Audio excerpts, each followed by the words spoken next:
मतदाता बनना हुआ आसान। कैसे? हरियाणा की मतदाता सूची के संशोधन का कार्य 2 से 16 अगस्त तक चलेगा। कोई भी पात्र नागरिक जिसकी आयु 1 जुलाई 2024 को 18 वर्ष या इससे अधिक है और वह मतदाता के रूप में रजिस्टर्ड नहीं है, वह अपना वोट बनवाने के लिए आवेदन कर सकते हैं। कैसे? वोटर हेल्पलाइन ऐप डाउनलोड करके ऑनलाइन आवेदन किया जा सकता है। इसी प्रकार फॉर्म 6 भरकर संबंधित जिला निर्वाचन कार्यालय अथवा बूथ लेवल अधिकारी के पास प्रस्तुत कर सकते हैं। अधिक जानकारी के लिए टोल फ्री नंबर 1950 पर संपर्क करें। मुख्य निर्वाचन अधिकारी हरियाणा द्वारा जनहित में जारी।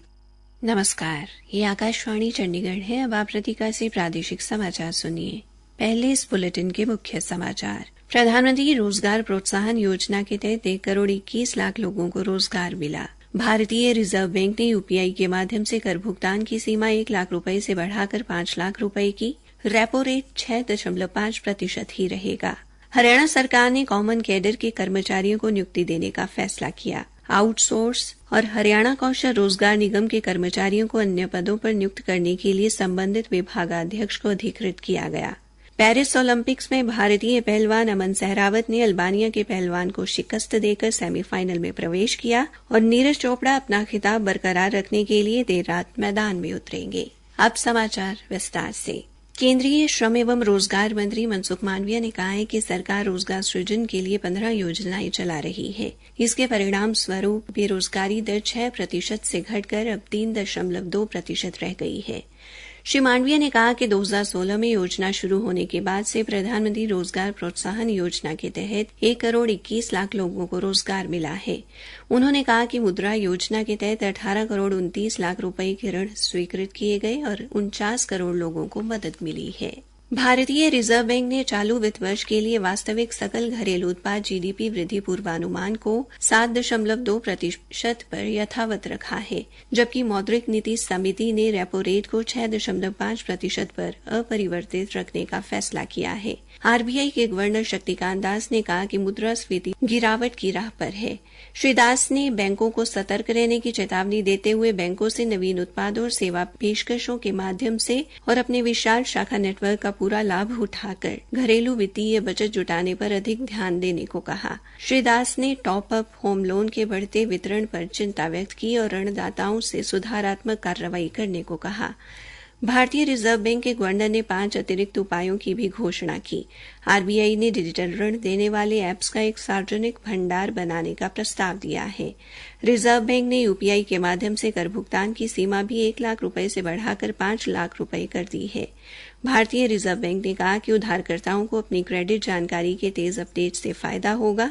इसमें चेक के समाशोधन चक्र को वर्तमान 2 कार्य दिवसों को कम करने का भी प्रस्ताव किया गया है। हरियाणा सरकार ने कॉमन कैडर के समूह ग के कर्मचारियों के भर्ती होने के परिणाम स्वरूप उस पद के समक्ष पहले से लगे हरियाणा कौशल रोजगार निगम द्वारा नियुक्त या आउटसोर्स कर्मचारियों को किसी अन्य उपयुक्त रिक्त पद पर फिर से नियुक्त करने के लिए संबंधित विभागाध्यक्ष को अधिकृत किया है।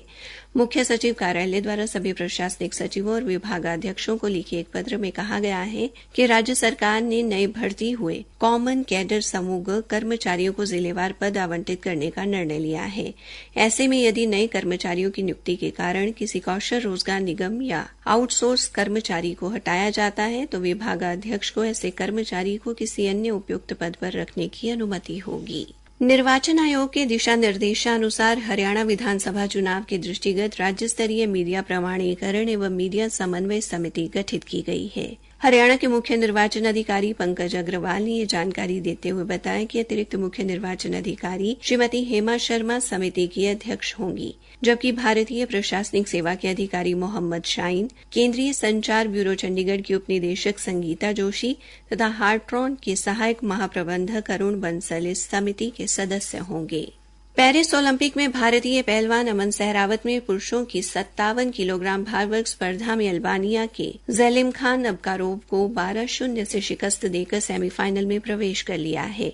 उनकी जीत से कुश्ती में भारत के लिए पदक की उम्मीद बंध गई है। वे भाला फेंक खिलाड़ी ओलंपिक चैंपियन नीरज चोपड़ा रात 11:55 पर अपना खिताब बरकरार रखने के लिए मैदान में उतरेंगे। प्रादेशिक समाचार आकाशवाणी चंडीगढ़ से प्रसारित किए जा रहे हैं। जय हिंद सेना के अध्यक्ष नवीन जय हिंद ने पहलवान विनेश फोगाट को ओलंपिक में अयोग्य करार दिए जाने पर दुख जताया है।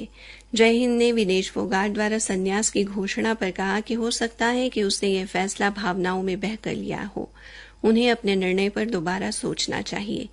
जय हिंद ने कहा कि राजनीतिक लोग विनेश फोगाट को राजनीतिक हथियार न बनाएं। पार्टियों को राजनीति करनी है तो किसी खिलाड़ी पर नहीं, अपने दम पर करें।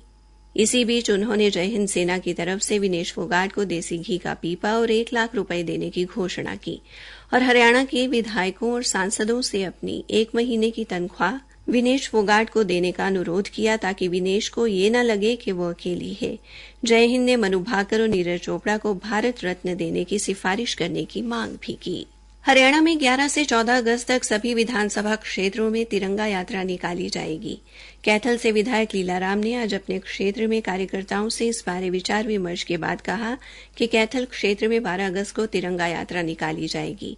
विधायक ने बताया कि तिरंगा यात्रा शहर के सेक्टर 21 में जिमखाना क्लब से शुरू होकर विश्वकर्मा चौक, RKSD कॉलेज, पिहोवा चौक, IG कॉलेज, आर्ट स्कूल, लघु सचिवालय, ढांड रोड पर महाराजा पैलेस से होते हुए लाला चरण दास मार्ग पर समाप्त होगी। विधायक ने कहा कि तिरंगा यात्रा के माध्यम से लोगों के अंदर देशभक्ति की भावना पैदा होती है। उन्होंने कहा कि कैथल हलके की तिरंगा यात्रा बहुत ही भव्य तरीके से निकाली जाएगी।